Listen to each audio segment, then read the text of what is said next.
Go, sir. All right. Thank you, Mr. Yulberg. Thank you. Before I let you go, I'll turn to counsel based off the questions asked. Turn to you if you have any input or questions. Nothing from the state. Thank you. No, Your Honor. All right. All right. And the court, I appreciate your cooperation, and it's my hope that we all do our very best today together. Absolutely. Thank you. And finally, before we turn to the issue, the motion before the court, to the state, could you please provide a brief update on the status of discovery disclosure? Yes, Your Honor. I don't have the percentage of materials that we have that have been disclosed, but I think we're above 90% at this point. There still is discovery coming in. There are reports and so forth coming in from various entities. So I think we're moving expeditiously towards completing at least this initial batch of discovery. Of course, discovery will be ongoing probably for the duration of the proceeding, but we have provided nearly all of what we have to date. All right. And to defense, any input? Not at this time, Your Honor. Thank you, Ms. Nestor. All right. Thank you, counsel, for your patience as the court covered those preliminary issues. Let's turn to the defense's motion to disqualify the Utah County Attorney's Office. Ms. Nestor, Mr. Novak. That's fine, Your Honor. That's okay. We actually have some preliminary things we want to discuss with respect to the posture of this motion. And I also think at some point the court needs to decide at what stage the hearing on this motion remains open and becomes closed. So I'm going to bear that in mind in terms of my preliminary statements, if I may.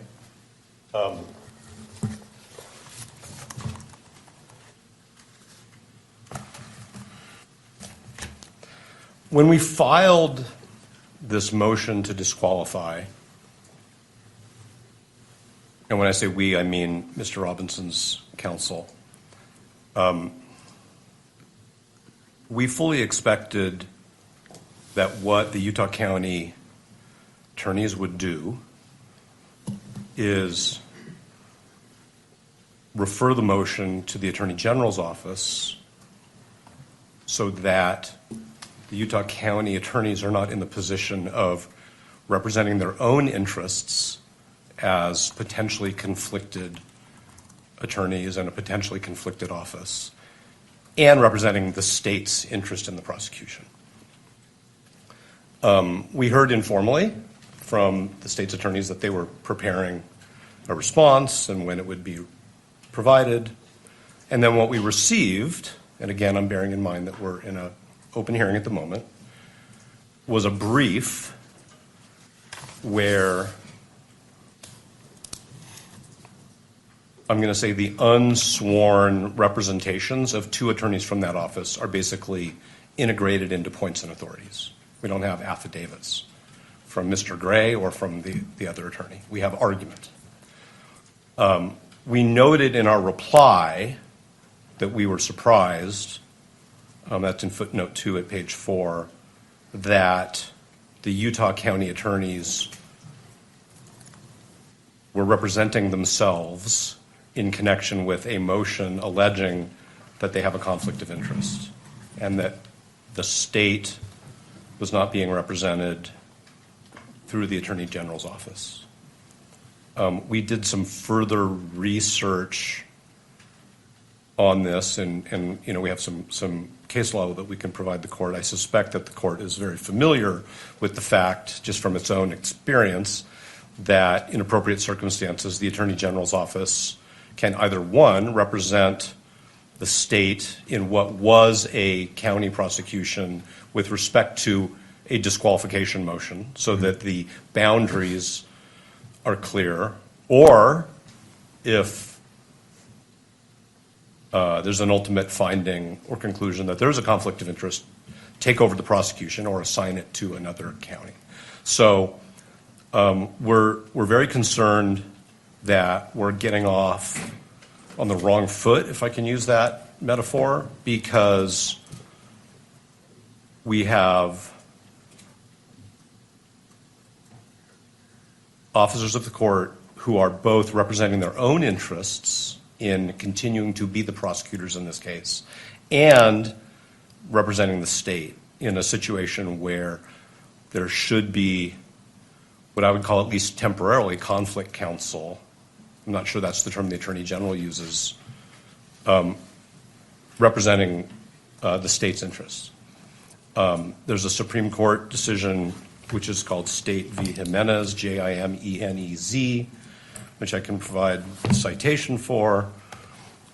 There are subsequent cases, but it's pretty clear that this is the type of a case. I'm not saying that Jimenez compels that action, but it seems to me to strongly suggest that where there is a showing, I'm not sure what the threshold showing is. I don't want to say it's a prima facie showing or a reasonable concern, but where there's a showing that there very well may be a conflict of interest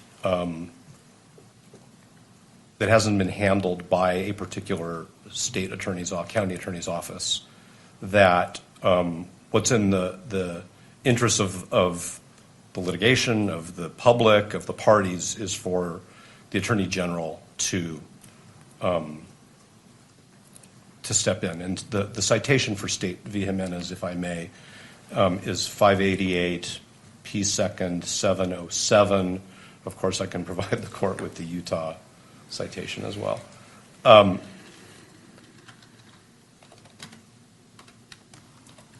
This court actually has the authority under that case, State v. Jimenez, to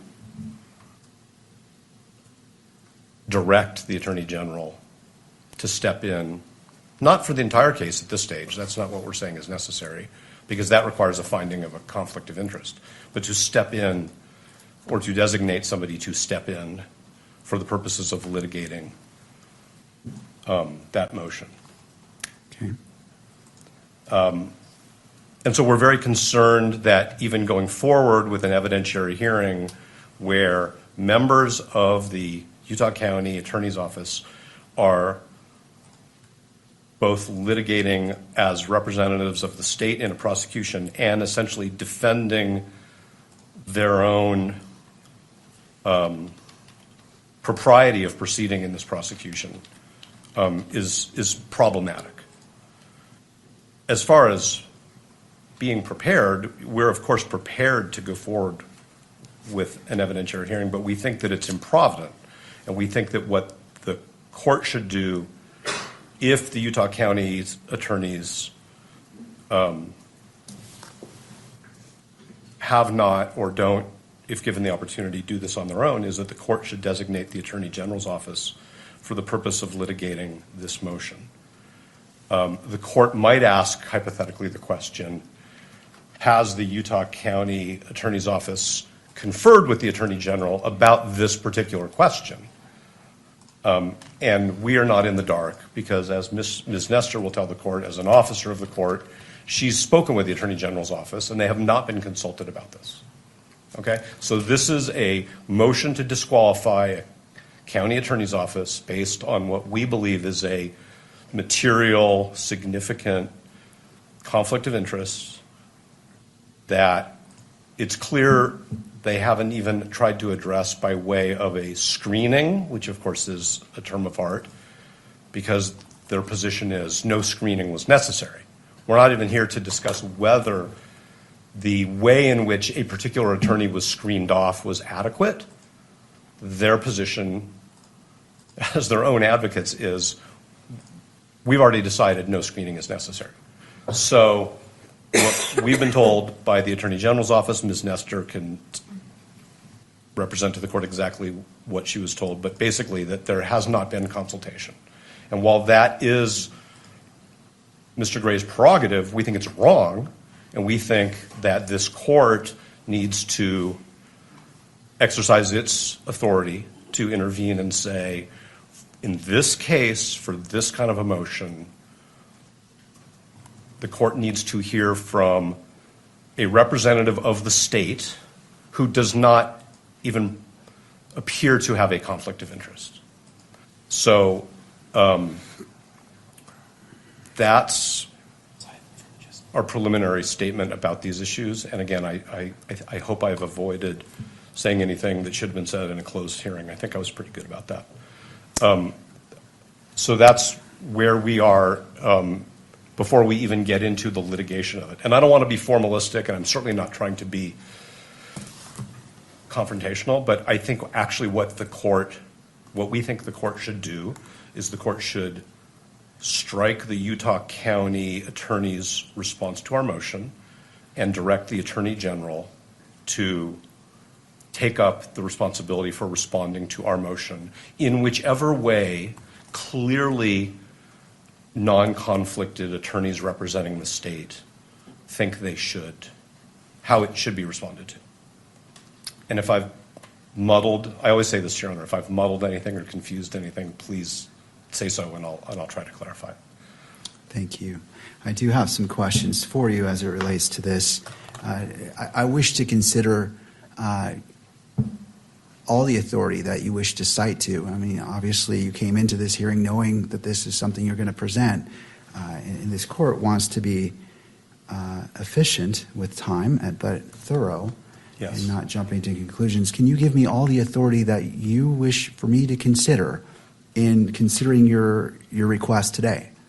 Yes, and I think what we could also do, which maybe would be more helpful to the court, is that we could file a short brief on this particular issue, because I will acknowledge that while we were surprised that the brief was filed by the same lawyers who are alleged to have this conflict of interest, it took us a little bit of time to, and we wanted to get that filed in time for today's hearing because the court set the hearing. It took us a little bit of time to think through these issues. So there are Utah authorities. There are authorities from other jurisdictions. There are also ABA guidelines on the prosecutorial function, which we think strongly suggest that there should have been what I'll just call a referral to the Attorney General's office for this particular motion. I can stand here and I can give the court case names and numbers and sections from the ABA standards, but it was not our goal to, of course, put the court on the spot and require the court to, like go back into chambers, think about it for, some pressured period of time and come back out and make a decision. So if it would benefit the court for us to file something, and I don't mean in a month, I mean very soon, so that the court has thoughtfully presented points and authorities, we're happy to do that. As far as I know, the only people who've traveled out of town for this hearing are Mr. Burt and myself. So I'm thinking about the convenience of witnesses and the court and counsel. It's important that we do this in a way where the court has the opportunity to make a thoughtful, reasoned decision, as Your Honor always says.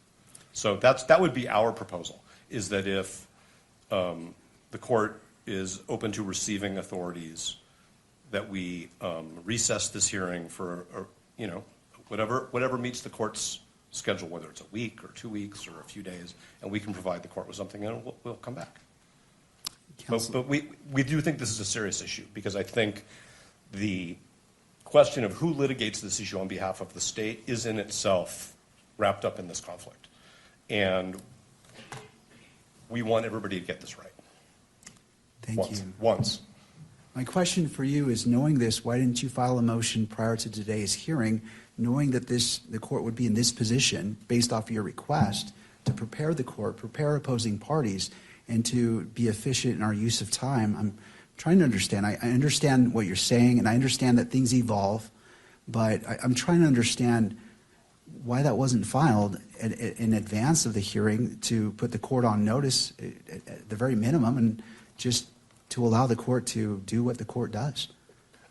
I hear what the court's saying, and I think we can take responsibility for not sufficiently presenting the authorities that we think compel what I've just suggested should happen. We noted in our reply brief that the county attorney should not be representing themselves. And that's probably an inadequate message to the court. But we did file a motion to disqualify. And inherent in a motion to disqualify based on the conflict of interest, we anticipated would be that the state attorneys would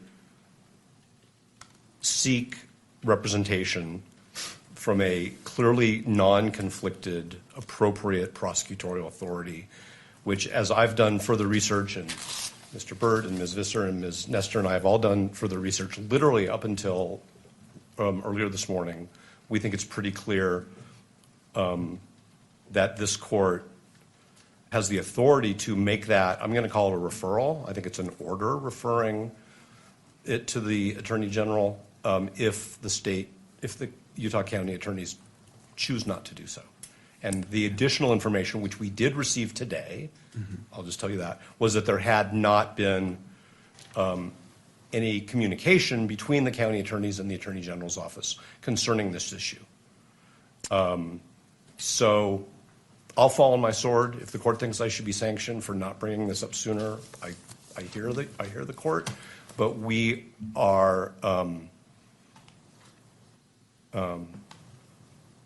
we're juggling many aspects of this case all at the same time, some of which the court is aware of, Sure. some of which the court probably is not aware of. But the court can imagine.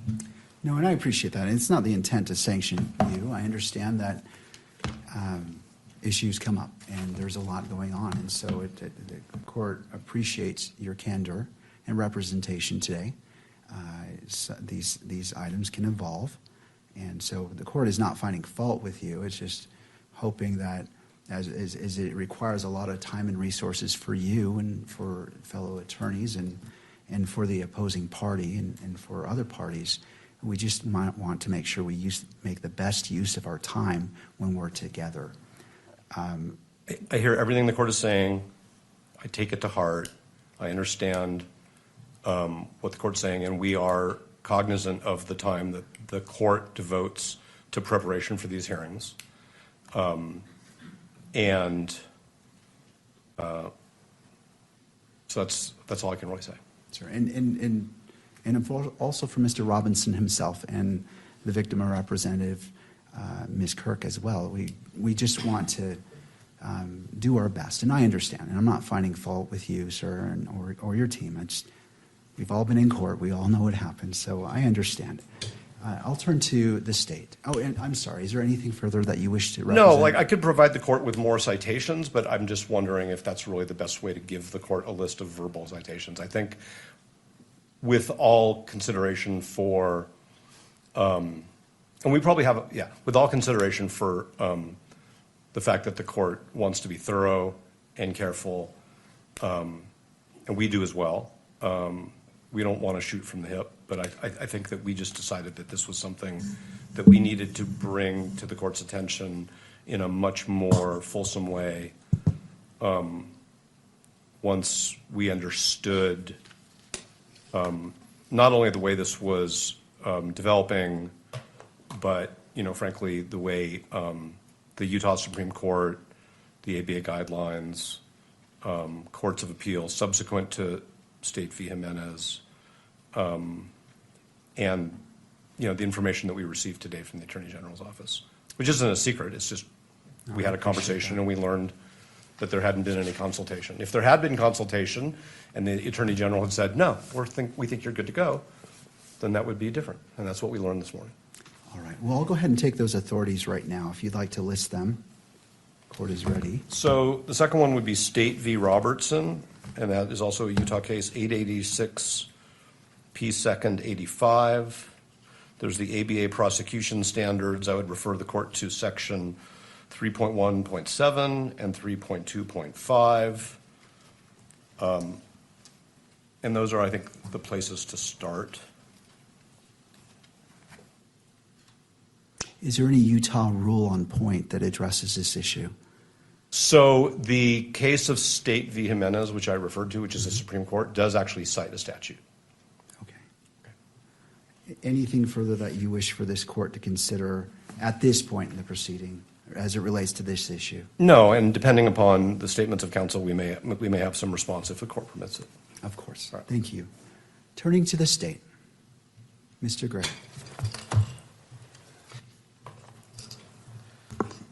Your Honor, I'm not sure why this is coming before us today. If it was such a surprise to them more than a week ago, I don't know why they wouldn't at least notify the court. I, too, represent the state. I'm an elected official, constitutionally elected to represent the state. Where does this end? I don't know these cases. I'm very interested to see whether or not they refer to trials. I know that the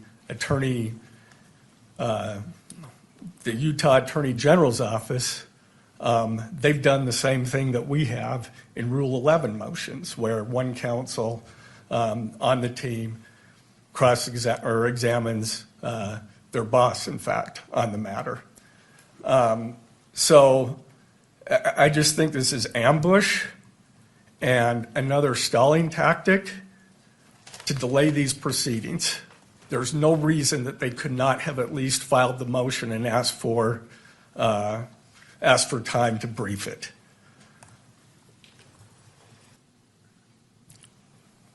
And where does it end?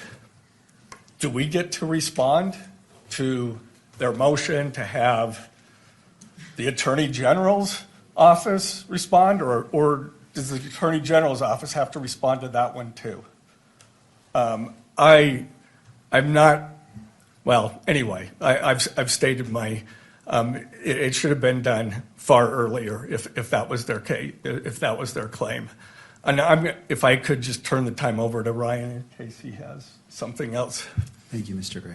Yeah, I Mr. do. McBride. And excuse me, this is, we're tag teaming this somewhat because it's a surprise to us as it is to the court. But in the 5 minutes I've had to read Robertson and Jimenez, which could have been provided to me before this hearing, it looks like those cases don't stand for conflict of interest cases. They're actually, does the Attorney General's office have authority to prosecute cases that occur within a prosecution district or county attorney's jurisdiction? And the answer is yes.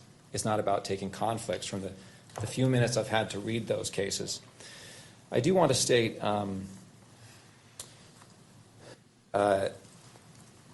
this is, of course, the first time this has been raised to us. The defense has known that we were going to respond to this motion for some time. We requested an extension for our filing deadline back in December. The defense agreed to that extension. Our reply was filed January 5th. The defendant's reply was filed thereafter. And in that reply, the tone of that reply is mentions that they thought that perhaps a special prosecutor would be appointed to handle the conflict case. But in the alternative says, we'll be able to, we want to subpoena witnesses to establish the facts that are laid out in the state's opposition motion or memorandum. And that was what we understood was going to happen today. You have a family member of a prosecutor who has been subpoenaed. An affidavit has been supplied to the court. We believe that affidavit is adequate, but it wasn't adequate from the defense perspective, so they subpoenaed that person. Prosecutors have been subpoenaed for today's hearing. We have 2 investigators that have been subpoenaed for today's hearing. And we are ready to go, Your Honor. I think that the motion or the request the defense has made assumes that a conflict does exist and that there's an inability of the party who has been accused of a conflict to defend themselves. And I just don't think that that's true. If there is a conflict, which is the question that this court is to decide, the case will be referred. Until that conflict has been established, the case is properly in the jurisdiction that has statutory authority over that offense. And until that conflict has been established, the Utah County Attorney's Office has this case and can defend its involvement in this case. If I got just a moment to review my notes and see if there's other points we want to make on this. Of course.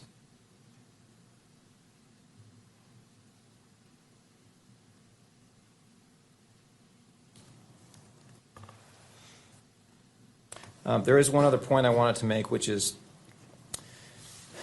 the idea that the case would be referred, that alleging a conflict would cause a special prosecutor to be appointed. that really assumes that there is a conflict. And until that conflict has been established, there is no duty for the case to be referred to another jurisdiction or another special prosecutor to handle. And it raises some of the issues that have been brought up in some of the case law regarding creating or alleging conflicts. There's a lot of case law that talks about how it can be a tactic to try and remove cases from one prosecutor's authority to find a more lenient prosecutor, find a more favorable prosecuting authority that's not going to seek, for example, in this case, the death penalty. And there's a lot of case law that talks about you can't call opposing counsel as a witness in a case unless they're absolutely necessary. And the reason is because it can be a forum shopping effort. And we're concerned with that same kind of motivation or tactic that could be used in this case or other cases like it. Anytime you, as opposing counsel, you don't like the offer you're getting, the way the prosecution is being handled, you allege a conflict of interest, and all of a sudden the county attorney's office has to spend $10,000 to hire a special prosecutor just to handle that one issue, regardless of whether or not it's supported or whether or not a conflict exists. That's a concern we have. Your Honor, we're ready to go forward today. We think the evidence that will be presented today will illuminate the issues adequate that Your Honor can make a decision about whether or not a conflict exists, and we don't need to delay this proceeding any further. We're confident the court will see the facts as they are and be able to make that determination. Mr. McBride, so the motion has been made by defense to continue this hearing to allow the filing of a motion addressing more fully this issue. And to that request, what is the state's reply? We object to that motion to continue or to strike. We ask the court to go forward today. We think the motion is untimely. The court has, or the prosecution has subpoenaed witnesses, and every delay that happens, the witnesses that we have now family members of the prosecution being subpoenaed. These people are ready to move forward and get this out of the way. The longer we delay this, the more anxiety that this procedure has. All right. Thank you, Mr. McBride. To defense, any response? Yes, John, thank you. First, I want to say this is not about seeking a lenient prosecutor. This is not about tactics at all. And it was actually the county attorney's office who informed us back in October that there was a family member of a prosecutor who was present at Utah Valley University at the Charlie Kirk rally and experienced and witnessed certain things. We didn't make this up out of whole cloth. We didn't grab onto some piece of discovery and say, a wedge, a tactic.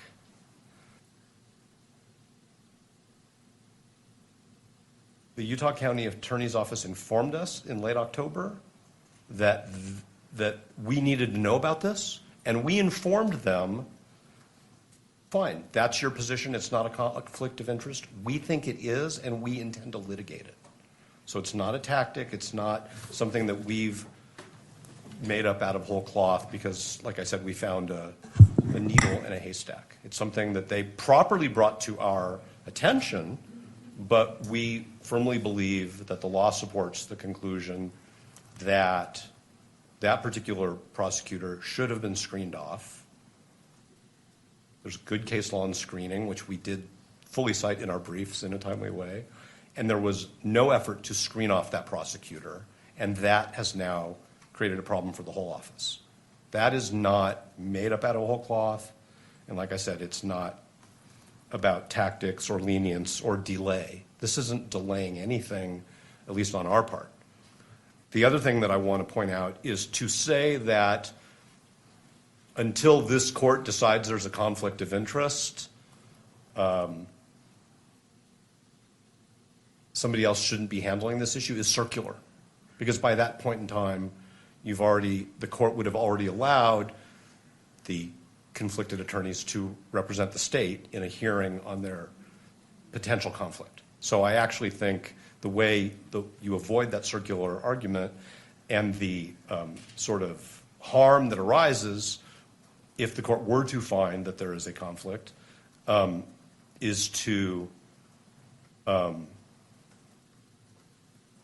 at least temporarily have the Attorney General's office handle this. Yes, Mr. Gray is an elected official, but that doesn't mean that his office doesn't have a conflict of interest. Conflict of interests arise. A prosecutor decides to become a judicial officer. That's actually where most of the case law comes from. A prosecutor decides to become a judicial officer. That's actually where most of the case law comes from, as Your Honor knows. A defense attorney changes careers and becomes a prosecutor. There has to be a screening. The case law is very clear that the screening has to be adequate. There's been no screening here because Mr. Gray decided we don't think there's a conflict of interest. And what we're saying is it's not a needle in a haystack. It's not a tactic. It's not a fiction. It's not a thin reed. The evidence that the court has suggests, number one, that there's a very good possibility that as a legal matter there's a conflict of interest. That's why we need to have an evidentiary hearing, because the court doesn't have all the facts.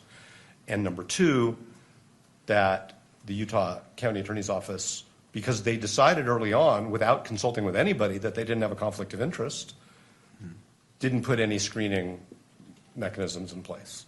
And so I understand that they want to defend the decisions that they've made, but the question is, shouldn't the state be represented by somebody else in the course of this court resolving whether those decisions were right? Because to quote the law and to quote the ethics, the Utah County Attorney's Office is now serving two masters. I don't like that word, but that's the word in the doctrine. They're representing themselves and they're representing the state of Utah. And that's why the Attorney General or somebody else designated by the Attorney General should be representing them in this matter. And I do want to say one more thing, if I may, Your Honor, and I appreciate the court's patience. I think that the way we raise this issue in our reply brief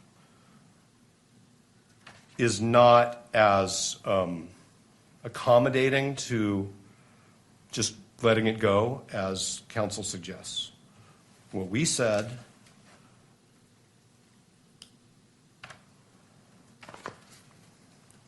is we asked the question is whether it is even appropriate for the UCAO to litigate this issue on its own behalf.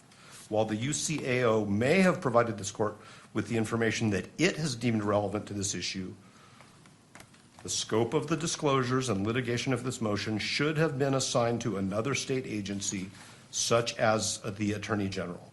We didn't suggest that this court should appoint a special prosecutor for all purposes, or that the filing of this motion means that the Utah County Attorney's Office